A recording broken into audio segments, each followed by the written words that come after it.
And we have to be very careful when we're dealing with perforation. So you consider somebody having perforation, just a flat x-ray or cross-table lateral, give you free air and give you the diagnosis. And the only thing, nothing dramatic to do, is just send them to surgery, stitch it, and put an antibiotic. All right, so nothing really like I'm gonna change anything. In hemorrhage, they can bleed a lot. There is a condition that we call fulminant colitis, and then when you have fulminant colitis, they can present with massive bleeding, and they can bleed significantly. You have to transfuse them many times, and sometimes the only treatment is remove the colon right away. As a complication, you tend to see strictures, and the last one is colon cancer.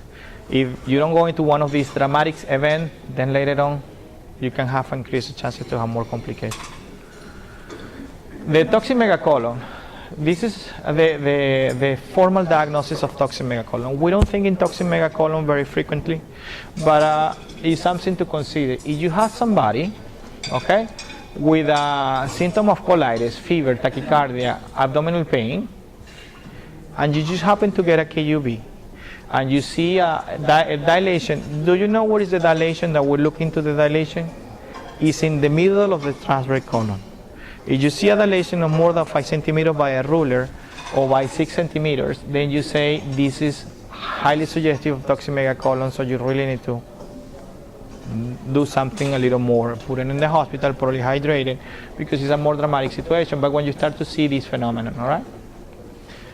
The toxic megacolon, there is a criteria. So you have 4 or 5 presence of colonic dilation by a KUB. I don't know if you have capability of X-ray in your units, but if for whatever reason you have a kid that having rectal bleeding, belly pain, doesn't look right, you get a KUB and you see a little dilation of the transverse colon, then you know you're in risk of this complication. If you have more than 5 stools, you know it's already going to severe colitis. If you have fever, if you have tachycardia, if you have anemia and hypoalbuminemia, so you know this is going on for a while, this is taking for a long time. And then if you have 1 of 4 or 5, you know this is high risk or already have toxic megacolon. Toxic megacolon usually present with several risk factors, okay? What are the risk factors?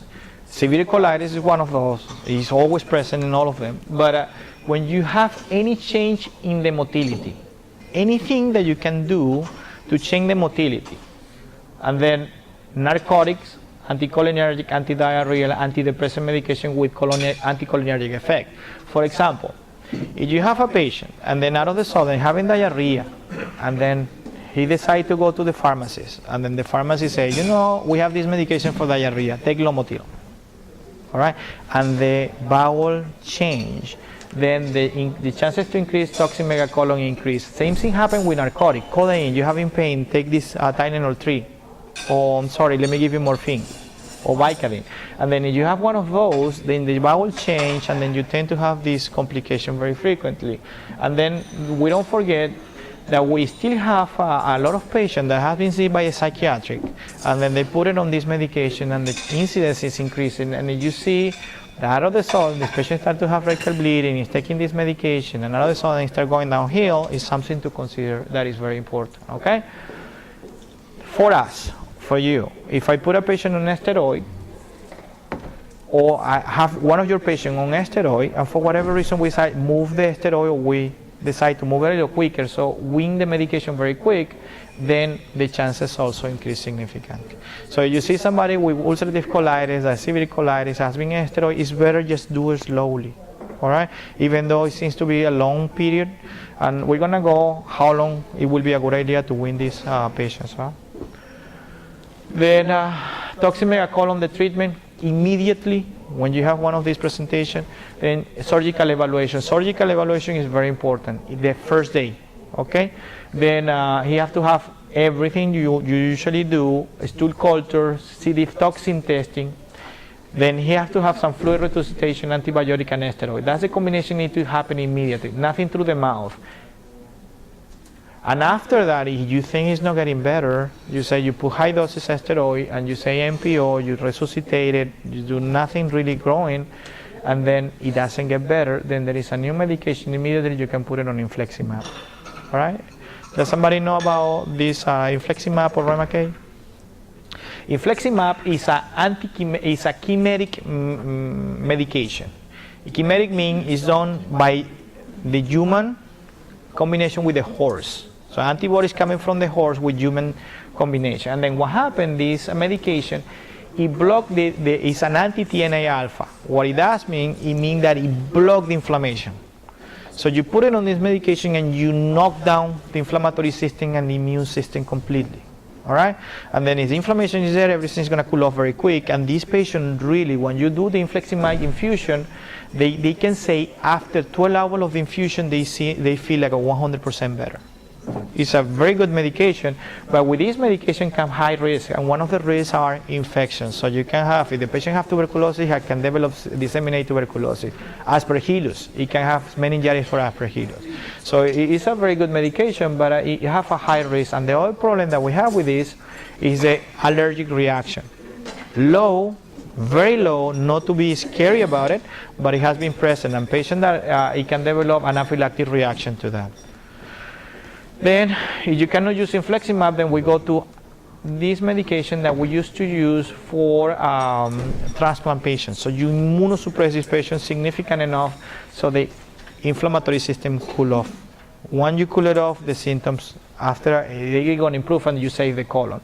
But if for whatever reason you do the best you can, and then after that, no matter what, it doesn't get better, there is no other way, just go colectomy, okay? Because that's the treatment and you save the patient. The patient really, sometimes you don't get the colon out, the patient will die, all right? And then no matter what you do, they continue having trouble. But then if you see 48 hours, you do this and the patient continue having massive distension, it looks septic to you, go ahead and call the surgeon and do the, and that will probably resolve the problem forever, even with the colon cancer, all right? And then when we have the other complication that we have is the risk. Every 10 years we increase the risk of having colon cancer from the diagnosis. If we have a kid that presenting 2 years of age, by 12 years, so you have chances to have colon cancer in 2%. By 20 years, you have probably 8%. And then after that, we don't see the patient, but they continue having the trouble. And then this risk continue, no matter what we do. They will continue, all right, continue increasing. What is the differential diagnosis when we have ulcerative colitis? Is chronic colitis, any chronic colitis. Let's say you go for the acute phase, you have these infections self-limited, you thought about it, you do the workup and nothing is coming up and it's negative.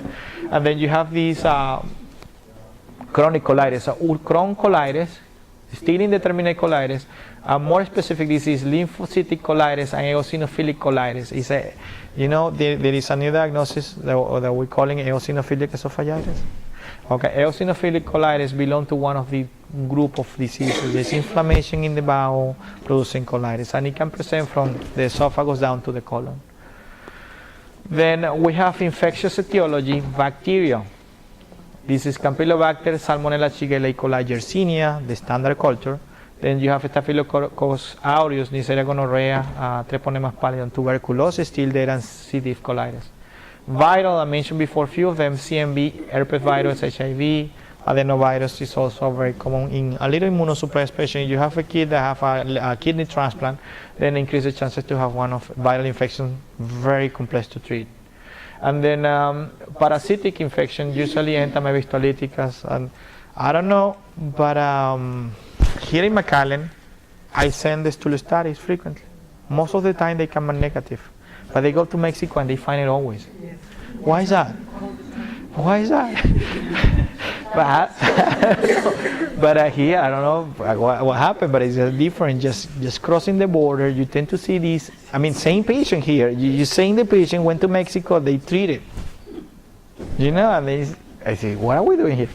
So basically, it just we know it's there, and we have to consider and treat it. I don't know if they're really reading into the stool sample. I think they are. Or Mexico, everybody has it, and they just put it on and treat it. All right, but then we have other diseases, vasculitic, you know, henochylate purpura. Probably you have